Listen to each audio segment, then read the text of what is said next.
Welcome everybody to today's event. The name of the event is called Updates on Immigration Law and Practice in Canada, Hong Kong, and the US. It's organized and presented by the Hong Kong Association of New York in collaboration with the Hong Kong Canada Business Association, which we're happy to collaborate with. My name is Donald Moore. I'm the chairman of the Hong Kong Association of New York. I've had that position for 4 or 5 years, I think now. I'm also managing partner of U.S. Legal Advisors, PLLC, and we focus on global security, transportation, and infrastructure projects. Before we start, we'll go through just a couple of ground rules. The program will be recorded, so everybody should be aware of that. That'll be used for promotional purposes. Everybody who's speaking, of course, speaks for themselves, not necessarily for the company that they work for, and those are their personal views and not necessarily their official or employers' views. Everybody's going to be muted, the attendees that is, for the presentation. And if you have questions, please submit them through the Q&A box. And our moderator, who I'll introduce in a moment, will coordinate those and present them to the speakers during the course of the event and near the end of the event. And then if you have any particular questions or trouble, you can send a message to the host who will help you with any sort of Zoom troubles you might have. So next, let's go. It's my pleasure to introduce Cindy Ho. She's going to be the moderator, and she'll be introducing our speakers and interacting with them. Cindy's the national chair of the Hong Kong Canada Business Association. She's been involved with that association since about 2015. She's a partner in DS Lawyers Canada. And she's a business partner doing mergers and acquisitions in real estate and other matters. And in particular, she helps clients on a range of matters, including domestic and international matters, including in relation to China, Chinese companies needing help in Canada, and Canadian companies needing help in China. So without further ado, I'm going to pass it over to Cindy, who will start the event and introduce the panelists. Cindy? Thank you, Donald, for your welcoming remarks. Good morning, everyone. I'm truly honored to be moderating this, dare I say, groundbreaking webinar that is organized jointly by HKANY and HKCBA about immigration covering various jurisdictions, including Canada, Hong Kong, and United States. Such regions with such rich cultures, diversity, and affluence of job opportunities remain inevitably a destination that's ideal for immigration, whether it's for work, family, and immigration law is a specialty that's always evolving. Clearly not one of my specialties, so I'm thrilled to have seasoned experts who practice in this field in all 3 jurisdictions today, who are specialized and will be talking to us about both inbound and outbound immigration law practices, the latest programs available, and especially the latest updates with COVID protocols and much more. So I would first like to introduce you to Maître Marc-André Séguin. He is the co-founder and partner at Exeo Attorneys. Marc-André is a member of both Quebec and New York State Bar. He has been practicing immigration law since 2010. He has published a widely read handbook about Quebec Immigration Investors Program and has developed business relations with industry professionals in over 20 countries. In addition to mastering both civil and common law, where he graduated from McGill University, Marc-André also holds a master's in Asian legal studies from the National University of Singapore. He can speak English, French, Spanish, and is currently learning Chinese. Marc-André will speak to us today about updates from Canada, and namely business immigration paths to immigrate permanently and temporarily to Canada, including work permits for intercompany transfers, entrepreneurs, skilled immigration, permanent residency programs for entrepreneurs and innovators, and provide, obviously, as I mentioned before, a brief overview of the COVID protocols for travelers coming into Canada. Bonjour, Marc-André. Hello, pleasure to be here. So thank you everyone for the opportunity to talk about this exciting subject today. Canadian immigration law has been through a lot of changes since March of 2020. And what we're going to do today is try to give you an overview of some of the core programs that we see in Canada as things stand today. Obviously, It's, we can't, let me see if I can share my screen here. Obviously, the purpose of today's meeting is not to give you information about every single immigration program that exists in Canada. That would take us hours, if not days. The purpose is to give you just a core idea of what are the current, the most typical programs that we will see in use in Canada today. I'll spare you the disclaimer, but obviously whatever we discuss today does not constitute legal advice. Every situation is specific, and do make sure that you talk to a licensed advisor before undertaking any immigration plans to Canada, whether it is permanent or temporary. A bit of information about our firm. I'll let obviously this particular presentation will be made available to everyone. If you want to learn more about who we are and what we've done, feel free to reach out to us after today's presentation. Now let's get into it. Generally speaking, under immigration law in Canada, there are three main reasons for someone to enter or to cross the border. There's either, you'll find visitors, so people who come to Canada to either visit Canada as tourists or as business visitors. You have temporary statuses as well, primarily for workers and students. We're not going to touch on study permits today. However, do know that they fit in the temporary immigration category, otherwise known as mobility. And then you have permanent immigration. So people who have a permanent intent towards Canada, who want to acquire permanent resident status and possibly eventually Canadian citizenship, which is the second step for some after becoming permanent residents or PR holders. We will start with permanent immigration. I'm going to briefly talk about two specific programs that lead to Canadian permanent residency. That being said, there are literally dozens across Canada. There are provincial programs, there are federal programs, there are categories for self-employed workers, primarily artists and athletes, as well as for entrepreneurs across the country. So it's important to know that there is a vast world of permanent residency programs beyond the two that I will present today. The first one is a federal program, otherwise known as a Canada Startup Visa or SUV. It is a program that leads to the Canadian Green Card and is designed for entrepreneurs who are involved in an innovative business that is likely to benefit Canada's economy. The idea here being that the federal government wants to attract essentially those Silicon Valley types entrepreneurs from around the world so that they can come and develop their technology, their innovative ideas in Canada. In order to qualify for this particular program, it's important to know that no minimum investment is required. The primary element that the federal government is looking for here is a validated idea, validated by either angel investors, venture capital funds, or incubators. Provided that the entrepreneur secures the support of one of those three federally licensed organizations, whether they're angel investors, venture capital funds, or incubators, the list of which is found on a federal website. That entrepreneur will be allowed to come to Canada and launch their business. Success is not a requirement, although a good faith effort is.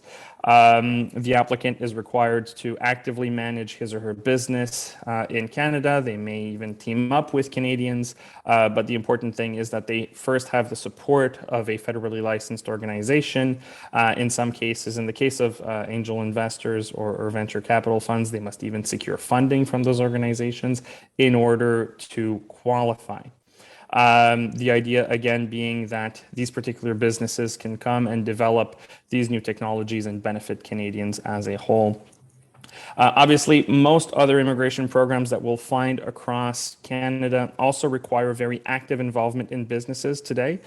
We will find such programs in Ontario and in certain other provinces as well. These programs are also known as provincial nominee programs. We will not discuss those today just for lack of time, but by way of comparison, I also wanted to introduce the well-known Quebec Immigrant Investor Program, very well-known in Asia, particularly in China and in Hong Kong. The reason why I am mentioning this program, even though it is currently and temporarily closed is because this is the only passive investment program that currently exists in Canada, leading to permanent residency. Obviously, this particular program, contrary to certain other active investment programs, requires the applicant to display a very large amount of minimum net assets, management experience, as well as, and also introduces a very high investment threshold. So in order to qualify in this particular case, an applicant would have to demonstrate at least $2 million in net assets, 2 years of management experience in the last 5 years, and then make an investment, a qualified investment through the, essentially amounting to the purchase of a government issued bond for 5 years at 0% interest, the purchase of which is priced at 1.2 million Canadian dollars. However, because this is a bond-based investment, all financial institutions that are currently involved in the program, which must be licensed by the Quebec Ministry of Immigration, also offer a financing option priced at around $380,000 currently. The investment in this case is secured by a government issued bond. That's why there is a financing option available. The investment in this particular case is only required upon acceptance by the authorities, which is different from the other programs where the investment is one of the first steps of the process. It's extremely passive as well, and unfortunately is currently closed, but we are expecting further news on this program probably in the coming weeks. It's also, just like the other programs, it's a direct path to permanent residence, with the only exception that because this is a provincial program, the first step is to be approved by the province, to be selected by the province of Quebec, or otherwise nominated by the province, and then the applicant will be able to move on to permanent residency. Now, so very quick overview of the permanent residency landscape. Now we're going to be moving on to two visa categories for workers. So mobility, otherwise known as temporary immigration. The first one that we'll discuss is intercompany transferees. This is a very popular work permit. Also very popular in Hong Kong because it is not subject to consular processing. A Hong Kong applicant holding a BNO or Hong Kong passport can go strictly to the port of entry when applying for this particular work permit and bring their application at the port of entry at the airport. And provided that the application checks all the boxes, the applicant is able to leave the airport with their work permit in hand within a couple of hours. This particular for intercompany transferees, managers, employees with specialized skills who have been working out of a multinational group outside of Canada for at least 12 months. And are now moving to Canada in that same capacity, working for the Canadian affiliate company. The affiliate company can be a startup or an existing company. And that particular difference, whether it's a startup or an affiliate company, will also determine how long the initial visa is granted for. The company obviously must have a qualifying relationship. So we're talking about affiliate companies. The renewal of these work permits is valid for up to 7 years for managers and up to 5 years for employees with specialized skills. Another work permit category that is particularly interesting is the C11 work permit, otherwise known for a work permit that is specifically designed for entrepreneurs or self-employed candidates. In this particular case, a foreign affiliate is not required. It does not require a multinational structure. However, it does require a substantial investment on the part of the investor or entrepreneur coming into Canada, and that particular person must have a majority stake in that business. They're allowed to team up, but they must have over 50% of that particular company's shares in order to qualify for this work permit category. This particular company has to offer a significant benefit for Canadians and for the Canadian economy. That's why a substantial investment is required. That investment is not, we don't give out a specific amount, but is generally understood to be a non-marginal investment. So you can think at least $100,000 into a business in order to qualify, but that particular threshold will change depending on the particular industry that the investor is interested in. We need to show a clear business plan as well as concrete measures that were taken in the furtherance of that plan before applying for that particular work permit. It's important to know also that for several months now, the Canadian federal authorities have engaged in special measures for Hong Kong SAR and BNO passport holders. I won't go into all of those policies today, but one of the things to bear in mind is that, of course, Hong Kong SAR passport holders are visa exempt. That processing is prioritized at the moment for family reunion and study permits applications, and that some applicants holding the Hong Kong SAR or BNO passports can apply for work permits for 2 years without any regard to the physical location of the applicant. I say some because that particular open work permit option is available generally to people who currently have a work permit in Canada or who have been studying in Canada or who are relatives of Canadians, Canadian permanent residents or citizens. That particular application can be submitted online. And finally, COVID and the Canadian border. There have been a lot of policies that have changed over time.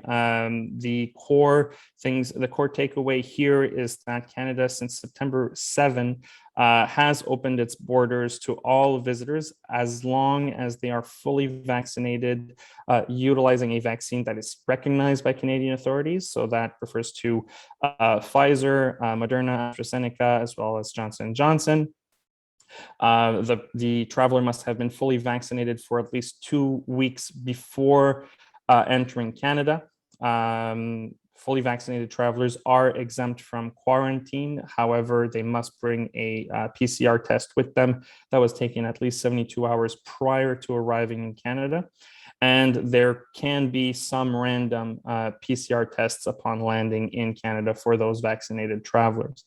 The only unvaccinated travelers that are currently allowed in Canada are those that are non-discretionary, that are traveling for non-discretionary reasons, mainly study permit holders, workers, permanent residents, and citizens. But their situation is about to be significantly more complicated by the fact that the federal government has announced very recently a new policy. And therefore, starting October 30, 2021, in just 2 weeks from now, any passenger on any flight or interprovincial train trip will have to be fully vaccinated before being allowed to board. That policy is likely going to be challenged in court, so we have to wait to see what happens, because one of its impacts is that it might forcibly keep unvaccinated foreign visitors in Canada against their will, because they simply will not be able to board any flight or trains. And the US border, the only land border that Canada has, will reopen in the next few weeks, starting in November, but only to vaccinated travelers. So again, we might find ourselves in Canada with several visitors who are stranded here without the ability to leave, simply because they will not be allowed to board or exit through any means of transportation. So that's likely going to be challenged. There is some that we will need to keep following up on that in the coming weeks and months. That's it from me. I look forward to answering questions, and thank you everyone for attending here today. Thank you, Marc-André, for your presentation. It is super interesting. Maybe I'll just add one question right away. In your presentation, and I know it's a question I get asked a lot from my clients, and you mentioned that the Quebec Immigrant Investor Program is temporarily closed, but news will come. Do you know if it will be reopened by the end of this year or maybe even in 2022? So the latest that we've heard is that the Quebec Ministry of Immigration has in fact reached out to the 18 or so financial intermediaries that are involved in the program to set a special meeting next Wednesday on October 20. Wednesday is generally when regulations and ministerial decrees are published in the official gazette. And therefore, that is no coincidence. What we expect is that there will be a formal announcement published next Wednesday prior to that specific meeting. What the announcement will be, we don't know yet. It could be that the government is just kicking the can a bit further down the road, or that the program will be reopening on a very limited basis. So we need to basically wait and see. However, we can expect at least some more news in about 7 days. Wow, that's super exciting. Maybe just another quick follow-up question. You also mentioned that there's some special measures for Hong Kong, namely for work permits. Is there any possibilities for residency afterwards? Yes, so anyone who has at least 12 months of valid work experience in Canada full-time can apply for the Canadian Experience Class category under which is a federal program under which an applicant can apply through the platform Express Entry. So there is a pathway to permanent residency for workers who have accumulated sufficient full-time employment in Canada. Perfect. Thank you so much again, Marc-André. Marc-André will be back with us later at the end of today's webinar to answer more of your questions during the Q&A section. Please feel free to ask any questions using the Q&A function at the bottom of your screen or top of your screen, depending on how your Zoom is configured. I am now honored to introduce to you Mr. Stephen Barnes. He is the co-founder of the Hong Kong Visa Center. Stephen graduated with honors degree in law from the London School of Economics in 1992 and successfully completed the solicitor's final examination at the Law Society of England and Wales in 1993. Having lived in Hong Kong since 1987, he has exclusively practiced immigration in Hong Kong since graduating law school. And in 1996, he wrote and hosted on the internet for free, the definitive practical guide for business immigration in the HKSAR, and now published on one of his 4 Hong Kong visa and immigration websites, hongkongvisahandbook.com. A regular guest on RTHK, the public broadcaster in Hong Kong, Stephen frequently offers commentary on business immigration live on air and is this time the best of his knowledge and the only person presently credited for the Law Society of Hong Kong to deliver CPD programs on the topic of business immigration and HKSAR. Stephen will provide us with an overview of immigration law in Hong Kong with the constantly shifting COVID quarantine and eligible travelers, welcoming foreign talent and businesses, enhancements of the national security law, background check. Welcome, Stephen. Thank you, Cindy, and good morning, everybody. It's a pleasure to be here with you, sharing with you for 15 or 20 minutes my favorite subject, Hong Kong immigration.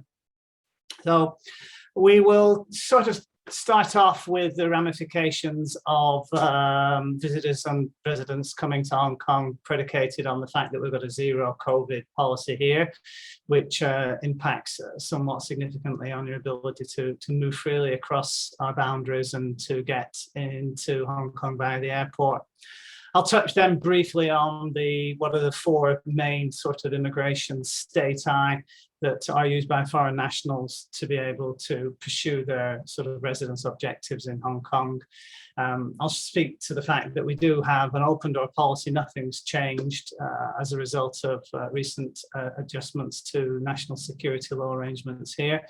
And I'll also then just have a minute or two on sort of what's perceived to be a bit of an exodus from Hong Kong as a result of the national security law and the availability of the British national overseas. New visa arrangements in the UK for BNO passport holders.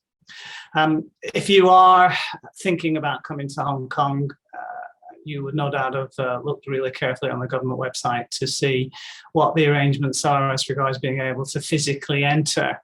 Well, it's quite a complex sort of matrix of different arrangements, depending on where you're traveling from, what your vaccination status is, and other things.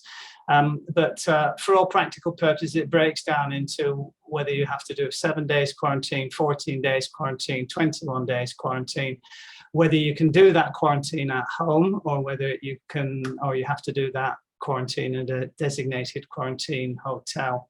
So presently we're broken down into 3 categories. We've got high-risk category, which requires a 21-day quarantine arrangement in a designated quarantine hotel. We have, and the USA is a high-risk category A, Group A country presently. We have medium risk, category B, and Canada is a category B country presently. That's a 14-day designated quarantine hotel arrangements. And then you have low risk, which at this point in time is only one jurisdiction, New Zealand, non-Chinese jurisdiction, which is New Zealand, which requires 7 days in the designated quarantine hotel. Home quarantining arrangement is only available to those travellers coming from Macau and China and who are vaccinated. And there are different arrangements in place as to whether you're a Hong Kong resident or a non-Hong Kong resident. Similarly, if you're coming from Taiwan, it's a 14 or a 21-day designated quarantine hotel arrangement, again, depending on your vaccination status and otherwise. There are some schemes afoot that are making it easier to cross the border between China, the boundary between China and Hong Kong.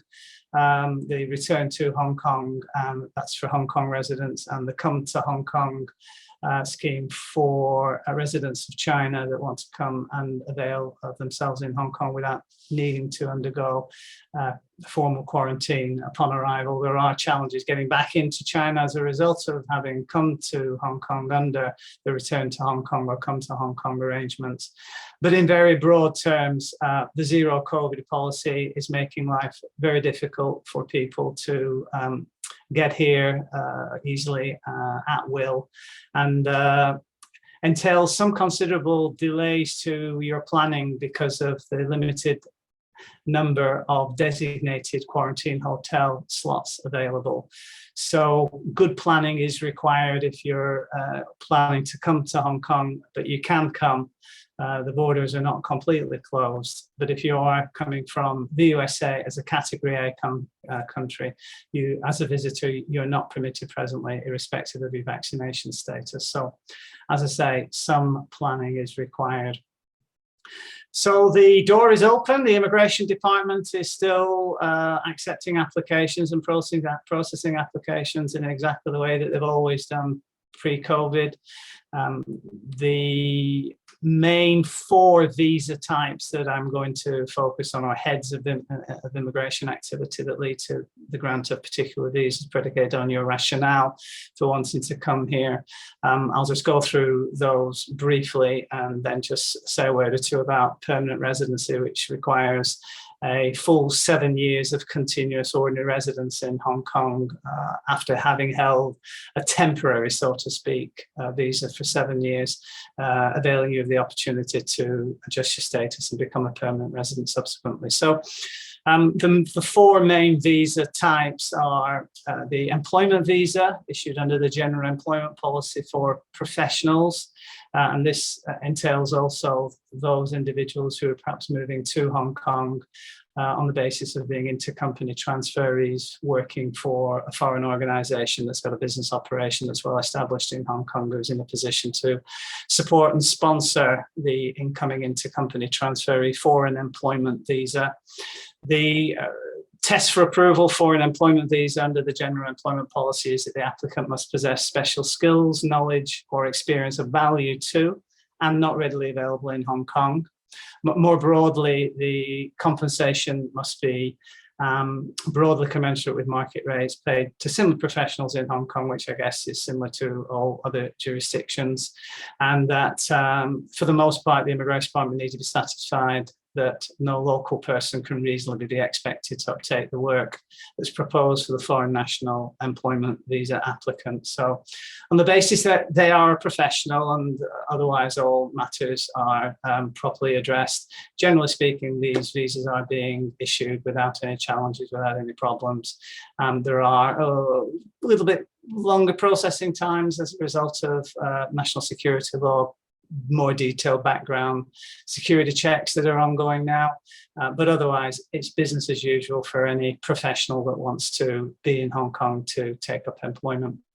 So that's the first visa type that represents probably, in normal times, about 17,000 approvals each year that facilitate the inbound traffic of foreign national professionals to take up residence here.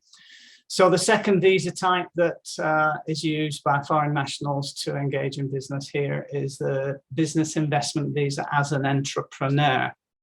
And this requires that the applicant be able to demonstrate to the Immigration Department satisfaction that they can contribute substantially to the economy of Hong Kong. That's the test for approval. In broad terms, what does this mean? Well, it means that the Immigration Department are looking for what I've couched as the three legs of the approvability stool. As long as these three components are in place and addressed and are persuasive in the context of the plan for the business that is driving the application for the visa in the first place, the Immigration Department are amenable to granting approvals for this particular visa type. So this is the first leg of the approvability stool, is that through the plan for the business, there must be a clear pathway to the creation of local employment opportunities. Typically, substantial contribution to the economy of Hong Kong precludes those foreign nationals who want to come and establish sort of, one-man consulting enterprises. For the most part, there has to be a plan for jobs in the offing in order to get this visa. The second leg of the approvability stool is the Immigration Department expect to see that there is a properly set up office in Hong Kong. This is the language from the policy. And the properly set up office used to be a big bugbear, arguably the most expensive component of getting the visa approved. However, thankfully, we've got, over the last 7 or 8 years, we've developed a significant ecosystem of co-workspaces here. So co-workspace arrangements, which are relatively cheap and cheerful to set up, mean that a properly set up office can be suitably addressed with a minimum of fuss to pursue the visa application. So that's the second leg of the approvability stool, as it were.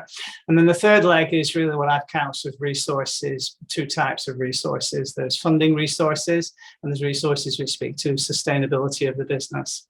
So funding resources, this is really all about demonstrating to the department you've got sufficient financial means to, on the one hand, commercialize your business plan, and on the other hand, ensure that you've got sufficient financial means to be able to meet your financial commitments as they fall due. The quantum isn't fixed by policy, but $1 million Hong Kong dollars, generally speaking, which is about 130,000 US dollars, that generally ticks the box. So it's not a particularly expensive program to need to fund to get this visa for. But necessarily the actual quantum that the immigration wants to see is a function of the business plan. So if your business plan clearly calls for more capital than that, then you obviously need to have $1 million Hong Kong as a minimum, and then a clear sort of path to being able to procure the rest to ensure that your business plan is properly actionable. And then the other side of the coin in terms of resources is the resources which speak to sustainability of the business. The Immigration Department are not going to approve this particular visa type if they're not satisfied that the numbers that are promulgated in the business plan are not capable of being achieved. In fact, they don't want to see the business fail for want of commercial prosecution. So there has to be something sensible put before them that speaks to your ability to actually deliver on the numbers that go to make up your plan. So in broad terms, that's what the Immigration Department are looking for when it comes to this particular visa type. It's an arduous process. It's 4 to 6 months, normal processing times. It's the immigration department can be a little bit picky and choosy depending on how the economy is. They're being a little bit picky at the moment, so they're not making it easy. Generally, when the economy is flying, they're a little bit, let's say, they're more liberal in the grant of the visas, but at the moment they're being a little bit more conservative.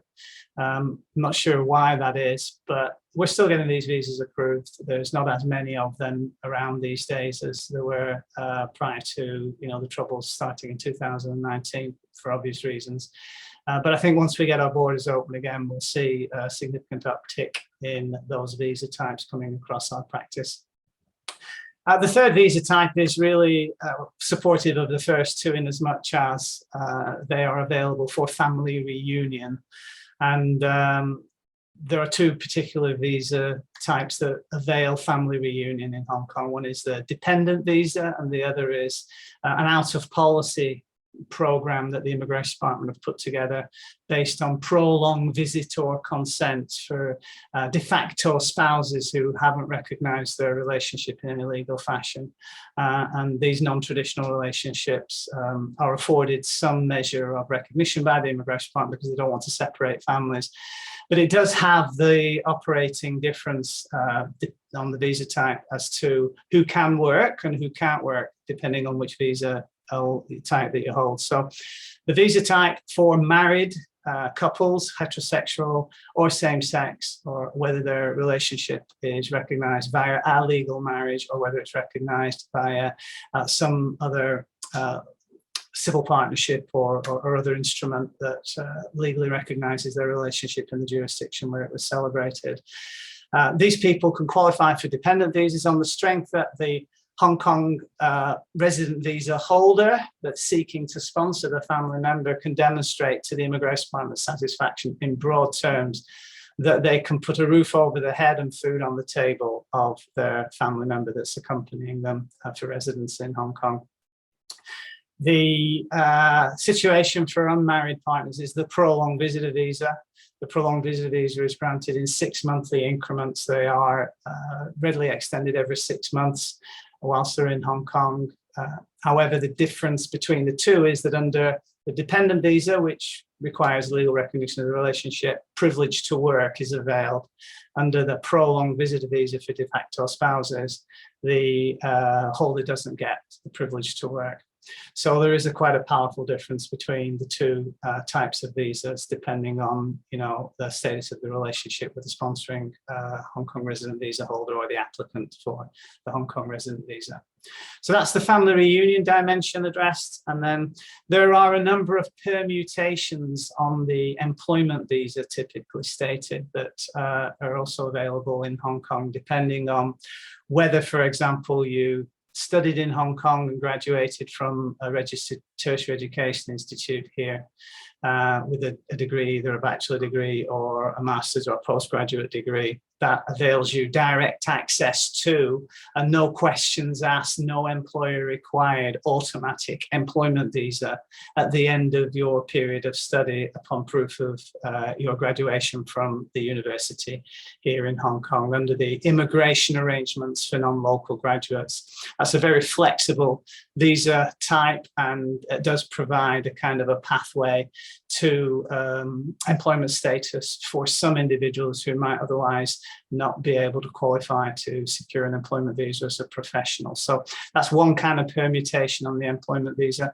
There's another permutation that's designed specifically for mainlanders, residents of the mainland, under a program called the Admission Scheme for Mainland Talents and Professionals.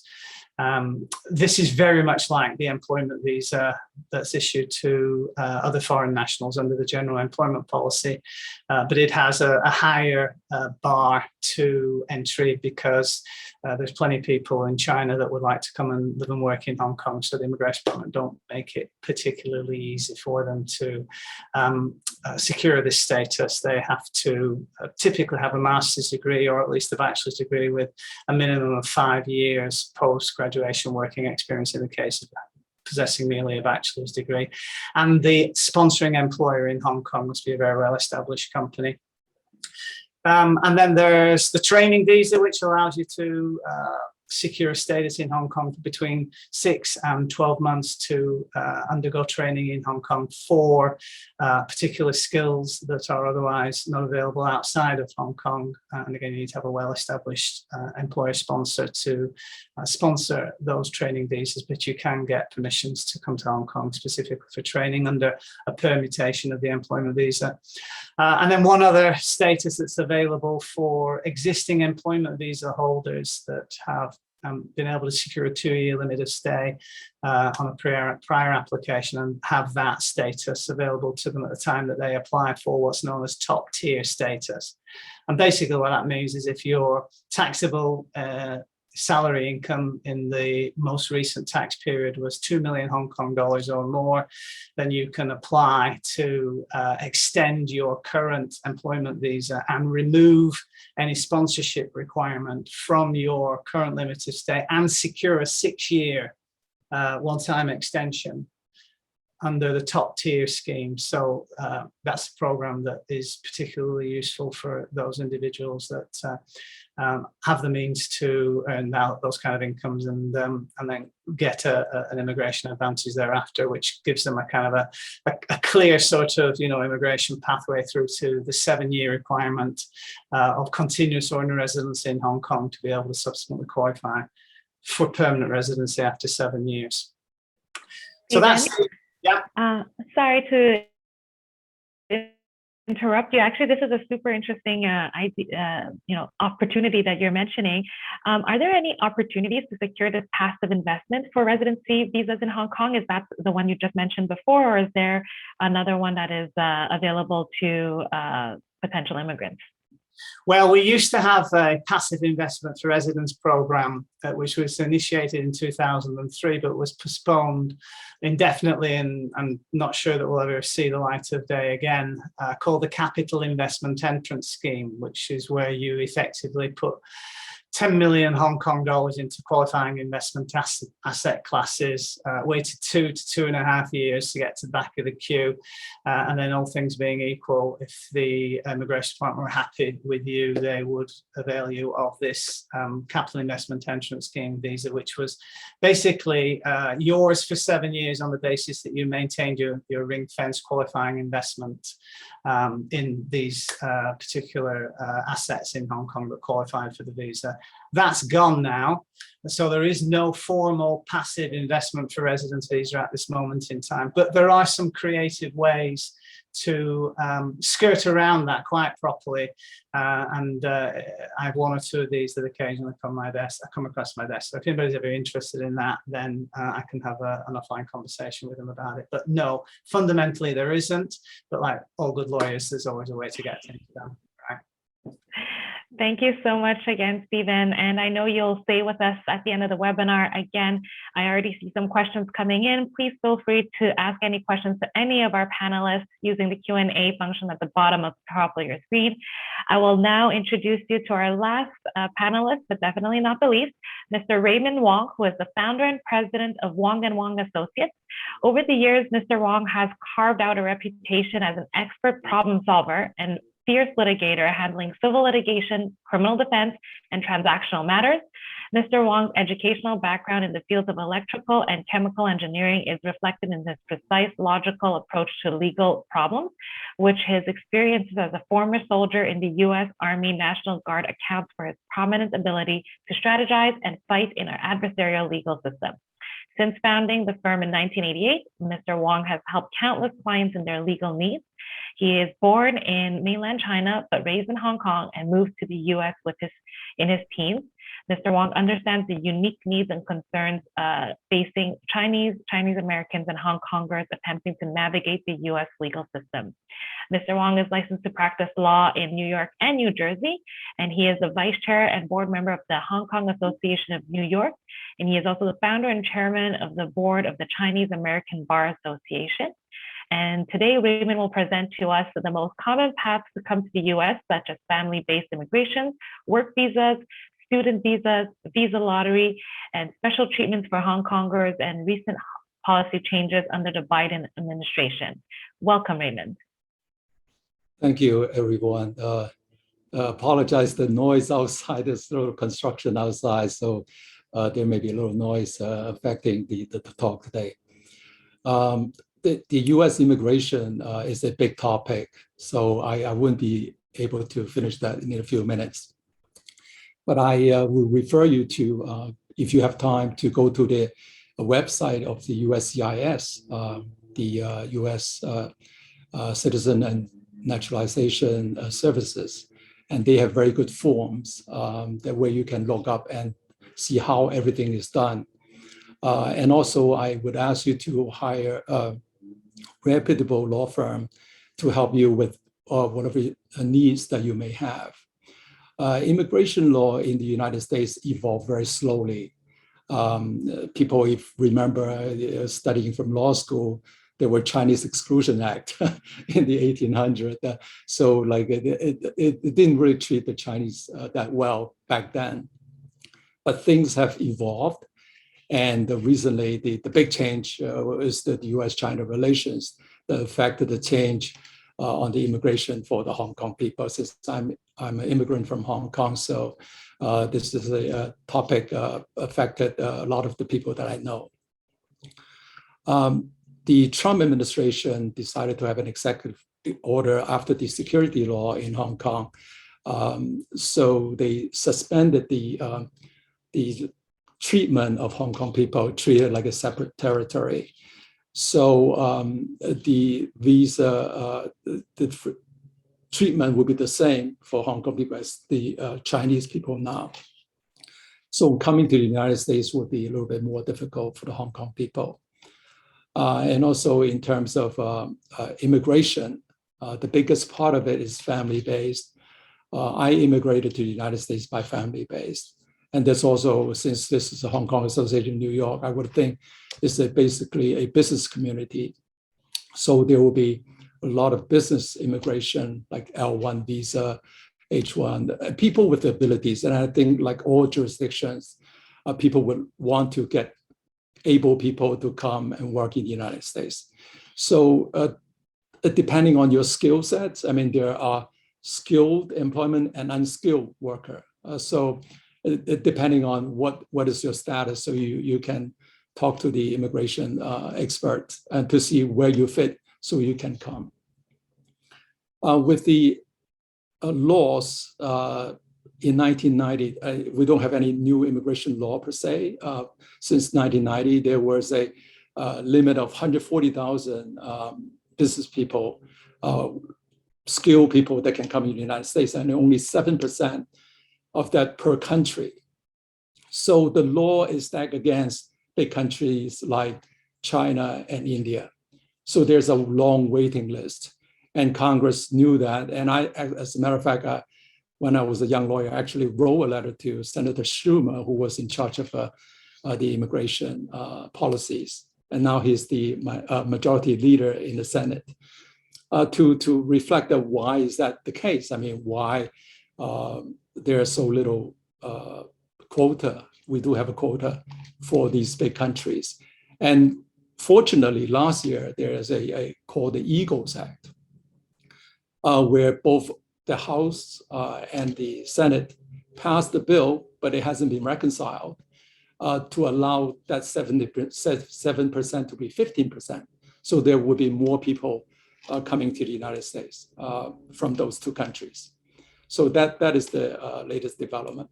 Another development is the Biden administration in August passed an executive order. Now, since there's no new laws that are coming out, and presidents have been using executive orders exclusively to make change in America. If people remember that during the Trump administration, let's go back to Obama administration, that he actually sent Gary Locke to be the ambassador to China. And that made profound change in the visa policy, that from Chinese national used to have to wait for like 70 days to get a visa approval to 5 to 7 days. So that is a big change in terms of visa improvement during the Obama administration. During the Trump administration, because the relationship between US-China was chilled and the immigration process was going very slowly. So you see things are getting approved very late and maybe not even being cared for because of most new immigrants are Democrats. So it becomes very political. And with the Biden administration, he actually followed the same policy with Trump in terms of treatment of Hong Kong. And he came up with, in August, he came up with new executive order to allow people from Hong Kong to stay in the United States for 18 months, so-called safe haven policy. Now, that is a very important policy because if you come to the United States, there are many ways to stay. The easiest way people stay is to marry a citizen because there's no quota. If you marry, that's presumably you're single, and people would go extreme to divorce their spouse and marry an American citizen.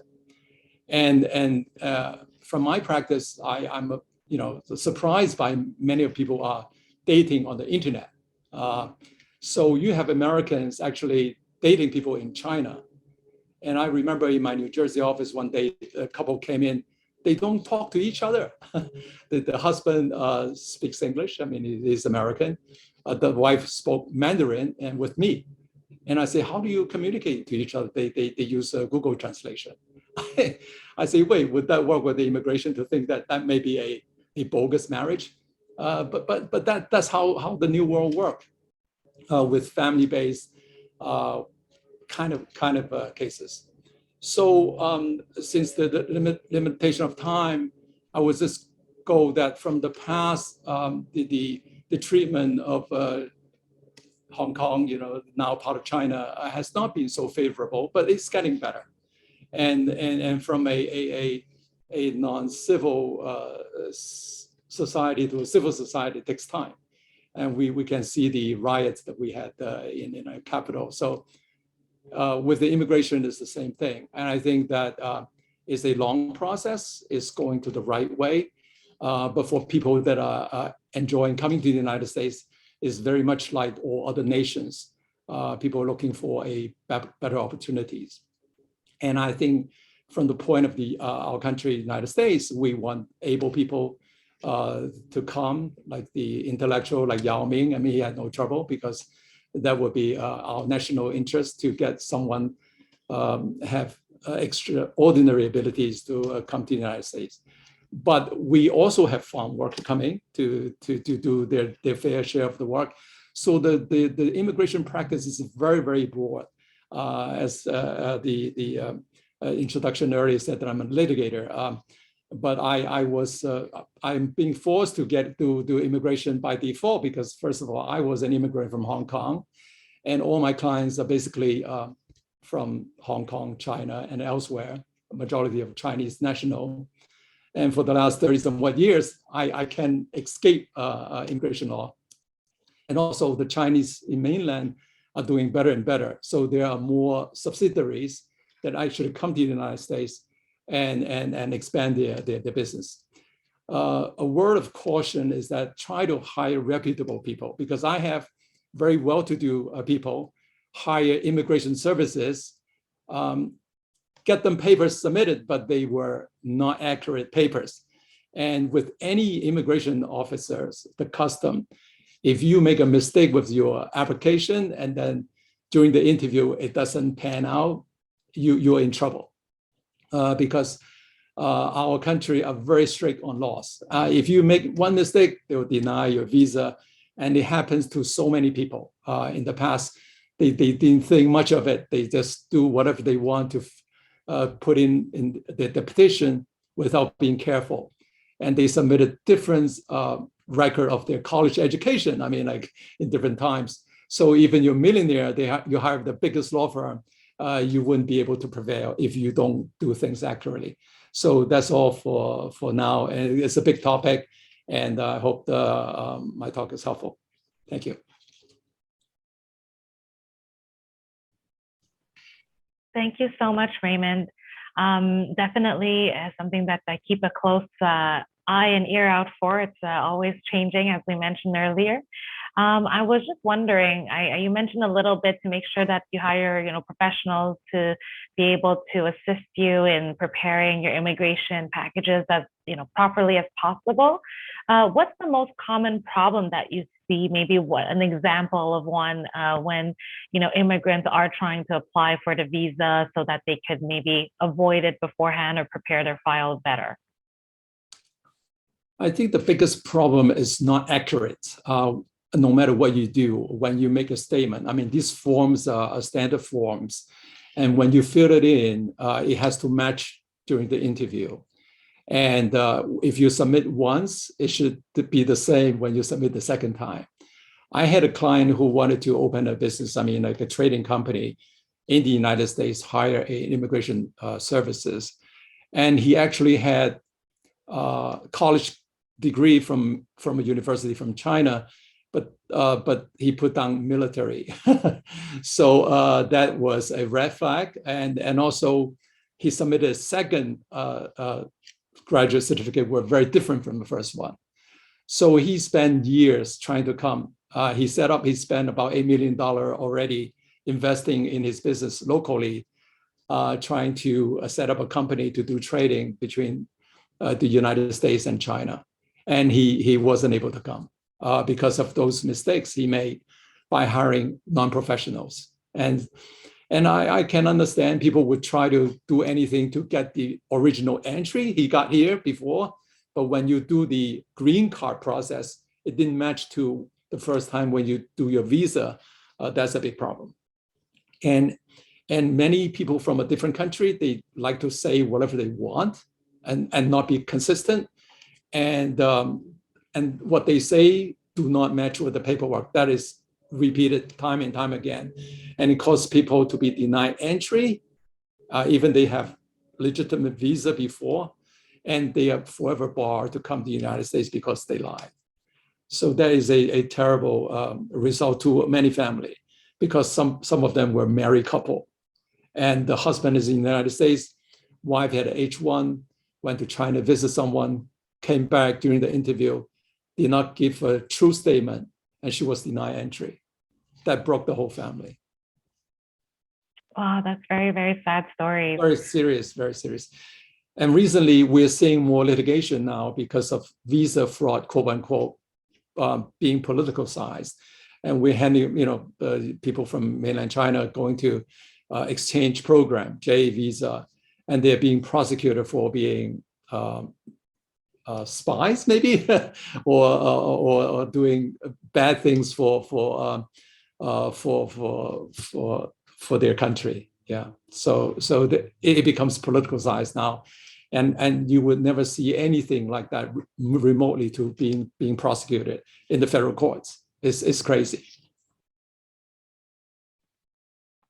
So one of the questions that I had is, obviously, I think that maybe it'll be a good segue. I'll ask a few more questions to Raymond, but then we could segue through our Q&A session. So again, a reminder to everyone, I know there's some questions coming in already. Please feel free to use the Q&A function at the bottom or top of your screen to ask any questions.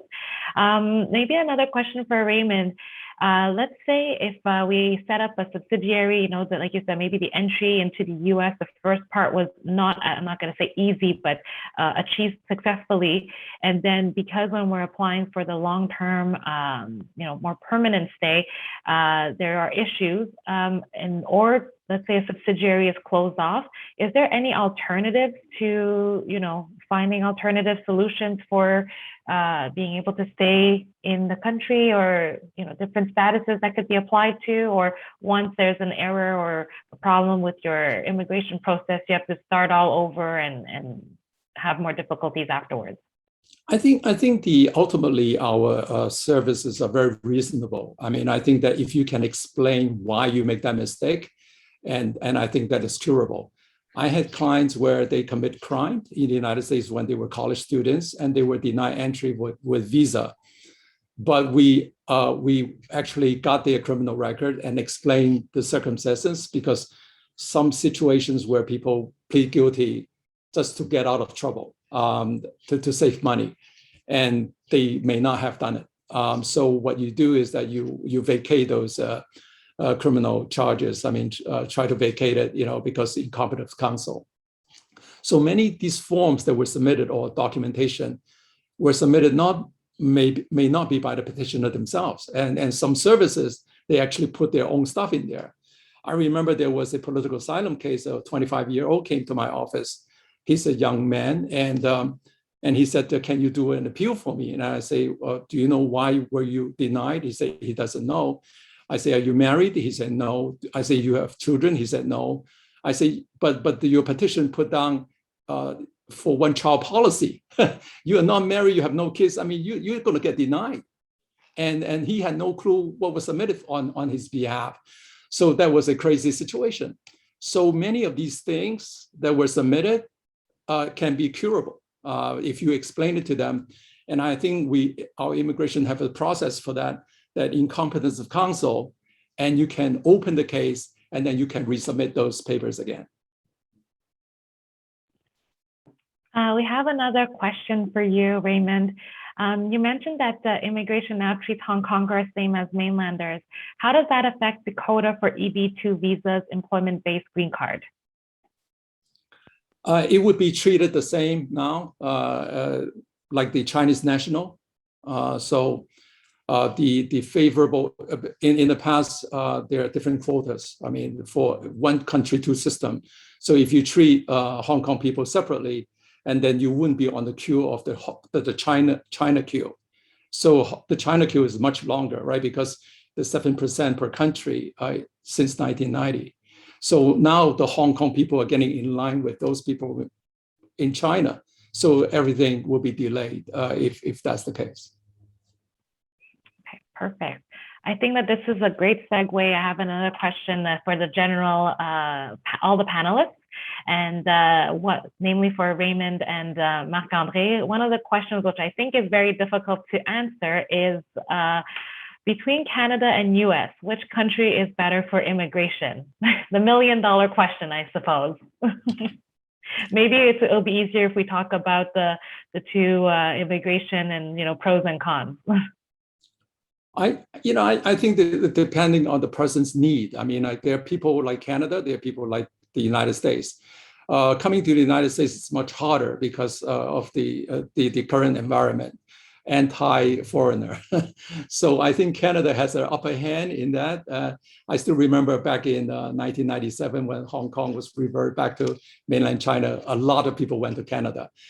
Canada are smarter people. I mean, they make good policy. And I think Americans are not smart. They make poor policy. We train these professionals and we kick them out. We don't keep them. It's crazy.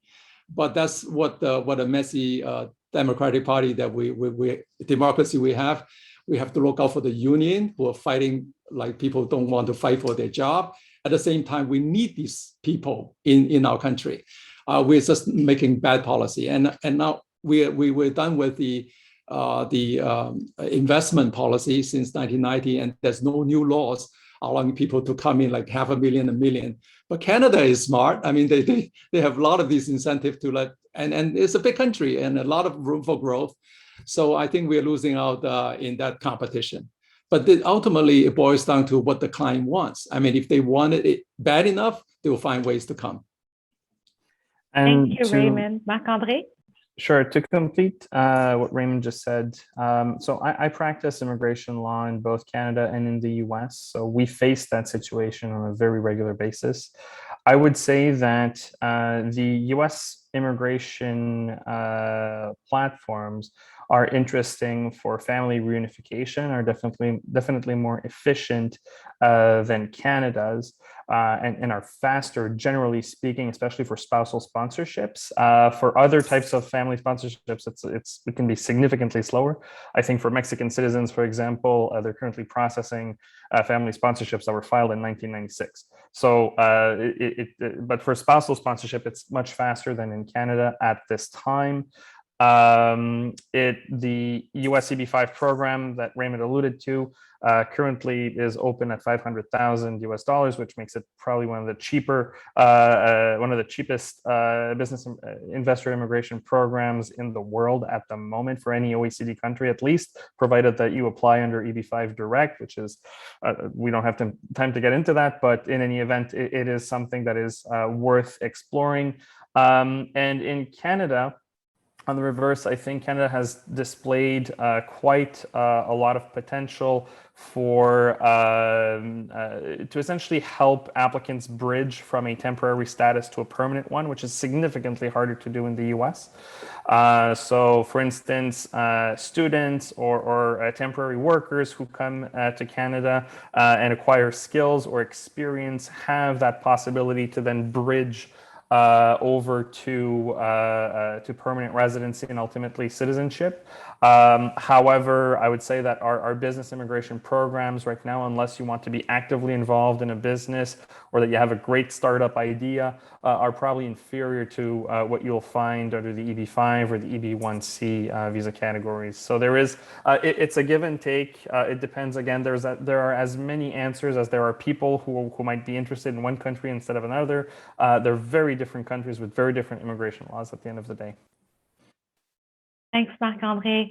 I have another question for you. Obviously, in Quebec, we talked about the Quebec Immigrant Investor Program. Are there, and Quebec being a French jurisdiction under civil law, we have a question inquiring about any programs in Ontario without language requirements, and if there's maybe any language requirements in other provinces in Canada. So that's a very hard question right now. As things stand today, perhaps under certain, obviously under family immigration categories, there's going to be a lot more flexibility under family reunification. But for business immigration purposes, it is currently extremely difficult, if not impossible, generally speaking, to be admitted into one of these business immigration programs, whether federal or provincial, without some basic fluency in French, English, or both. The only exception to that we've seen in the past was the Quebec Immigrant Investor Program, because you're not expected under this program to actually run a business, and therefore language skills are much less relevant in the Canadian context. What the government is primarily interested in getting there is large sums of money. And you don't need to speak any specific language to be able to make that kind of passive investment. But apart from that specific program, which I understand will actually start requiring certain language skills in its next iteration, currently, no, we don't have, to my knowledge, any of these programs with no language requirements. Thanks, Marc-André. Stephen, we got a question for you that's numerous fold, but I think that we might have time to answer one part of it.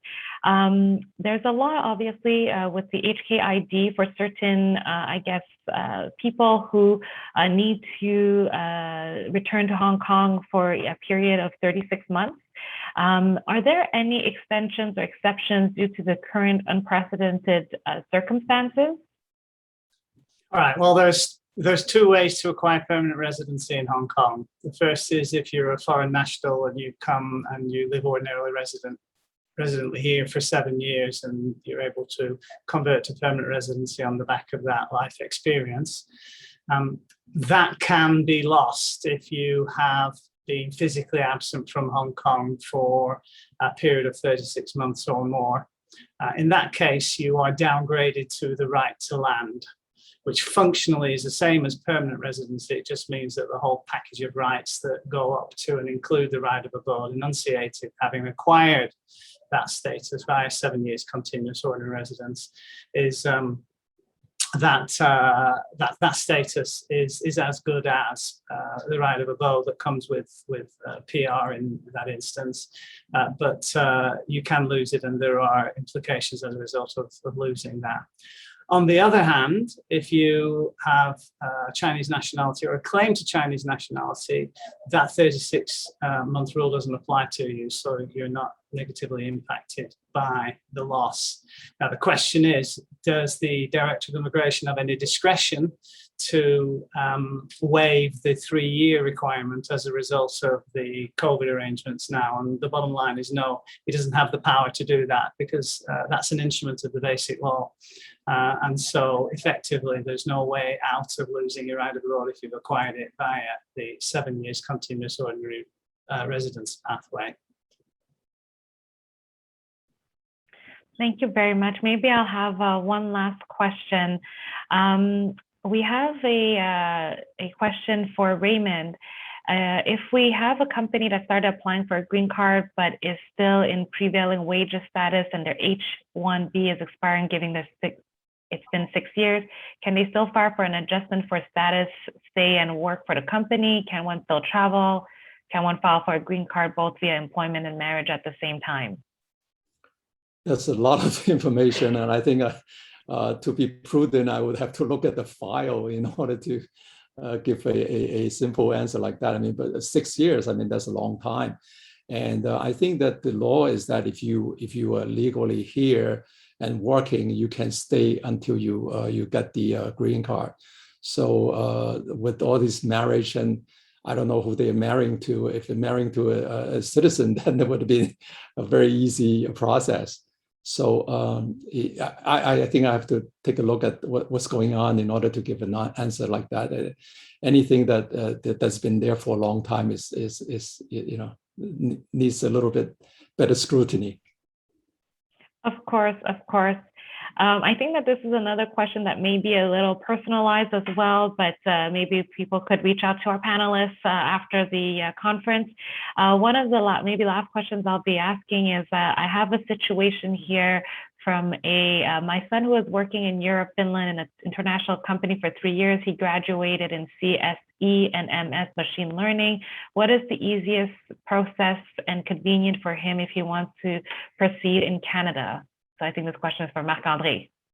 Right. So that's to your point, Cindy, that's a fairly personalized question there. It's hard for me to answer without having more information.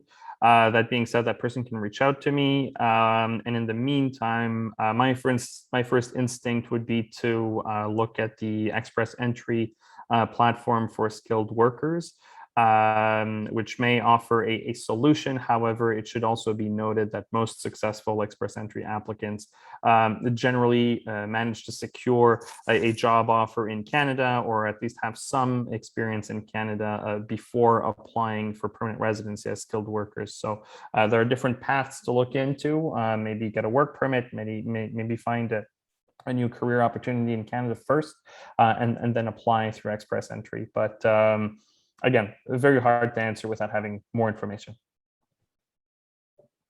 Perfect. Thank you. I wanted to just thank all of the panelists. I'm sure I have so many more questions for all of you, but we're already running a little late. So I will, without further ado, welcome my friend, Mr. Jamie Kerr. He is the Vice President of HKCBA in Montreal and the founder and president of Fabco, a Montreal, Asia, China-based custom manufacturer that uses North American standards and processes that are ideally suited for international, Canadian, and US markets. Jamie? Thank you very much, Cindy. First of all, I'd like to say what a fortunate opportunity for the attendees to have 3 different experts in the room at the same time, with 3 different entry levels to their own countries, being Hong Kong, United States, and Canada. It is really a very unique opportunity. And it was fascinating. The whole conference, listening to it all was very, very interesting.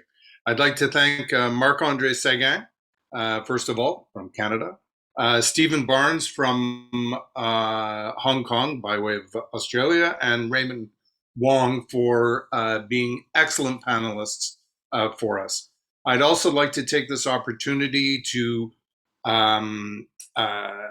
say if anybody would like to get a hold of either the HKCBA or HKANY for further information and of all of our upcoming events, you can contact Montreal at hkcba.com or michelle.mew at hkany.org.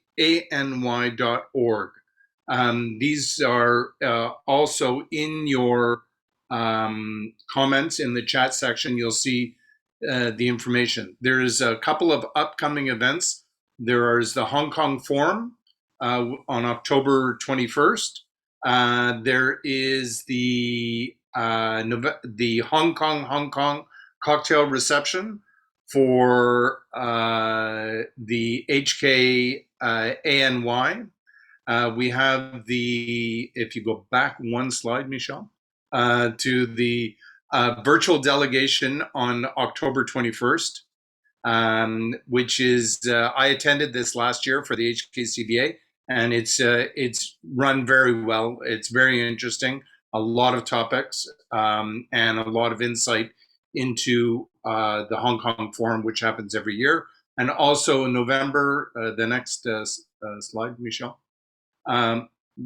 There we go, the Hong Kong Forum, the 22nd Hong Kong Forum, the second virtual one, I believe, November 30th to December 1st.